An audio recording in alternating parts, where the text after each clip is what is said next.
the broken violin in the bustling heart of Boston, where the city lights danced against glass towers and music spilled from subway stations, lived a boy named Daniel with his mother, Grace. Daniel was 16, quiet and thoughtful, but when he played the violin, his world lit up. The violin wasn't new. Its varnish was scratched, and one of the strings had been replaced with wire his father once used in the garage. But to Daniel, it was priceless. It had belonged to his father, who had passed away 3 years earlier in a factory accident. Every time Daniel played, it felt like his father was near, listening to the notes that carried their shared dreams. Grace worked long hours as a waitress, her hands calloused and her back aching. Yet she never missed a moment to remind her son, "Daniel, your father believed in your music. You must keep playing. One day, the world will hear you." A dream beyond reach, Daniel dreamed of joining the Boston Youth Orchestra. He had seen them perform once, and the memory never left him.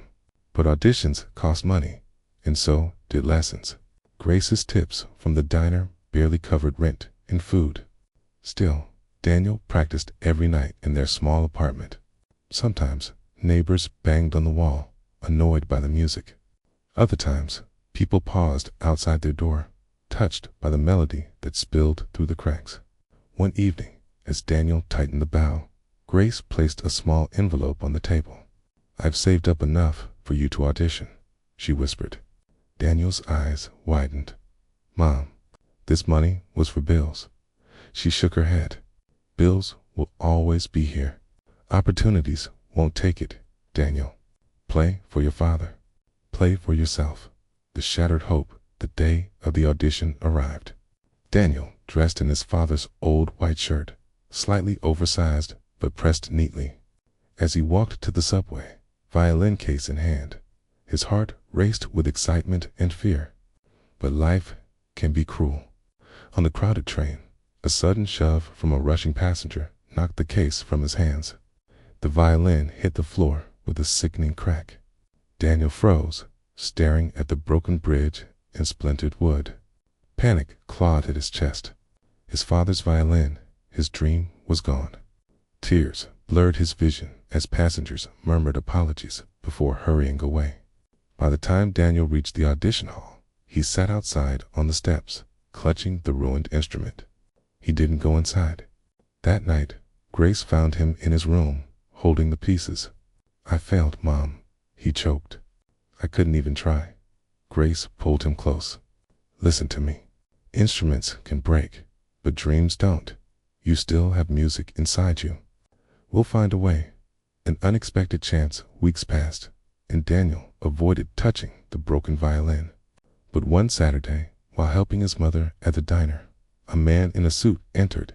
He ordered coffee, but his attention was caught by a photograph pinned near the register. Daniel, holding the violin at age 10. "That boy plays?" the man asked. Grace nodded proudly. "Better than anyone I know." The man introduced himself as Mr. Whitman, a retired conductor. Intrigued, he offered to visit and hear Daniel play. At first, Daniel resisted. "With what? My violin is gone." But Whitman insisted. When he visited their apartment, he brought along an old violin from his own collection. "Try this," he said. With trembling hands, Daniel drew the bow across the strings. The sound was richer, deeper, and in that moment, music filled the small room like sunlight. Whitman's eyes softened. "You have a gift. The world needs to hear it." Rising again under Whitman's guidance, Daniel practiced harder than ever. He learned new techniques, refined his tone, and slowly regained confidence. Grace often sat nearby after long shifts, dozing off in her chair, but smiling as the music lulled her to sleep. Months later, Whitman arranged for Daniel to audition once more, this time not just for the youth orchestra, but for a scholarship program at a prestigious music academy. On the morning of the audition, Daniel carried the borrowed violin carefully. He paused outside the hall, remembering his father's words from long ago. "Music is more than notes, Caney. It's love you can hear." Taking a deep breath, he walked inside. The performance the hall was silent as Daniel stepped onto the stage. Judges sat with pens poised, their faces unreadable. He lifted the violin, closed his eyes, and played. The first notes were shaky, but soon the music surged, powerful, tender, alive. He poured every memory, every hardship, every ounce of love for his father into the melody. The room seemed to vanish. There was only Daniel, his bow, and the invisible presence of his father smiling from somewhere beyond. When the last note faded, the silence hung heavy. Then the judges erupted in applause. One leaned forward, his voice firm. "Young man, this is not just talent. This is soul. Welcome to the Academy." Full circle that evening, Daniel returned home, clutching the acceptance letter. Grace was waiting, her apron still on, worry etched across her face. When he handed her the letter, her knees gave way, and tears streamed down her cheeks. "You did it, Daniel.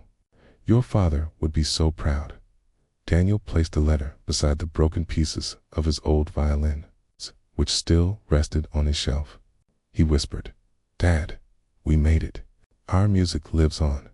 Moral of the story: dreams may shatter, life may test us, but with love, perseverance, and the right people by our side, we can rebuild and rise stronger than before.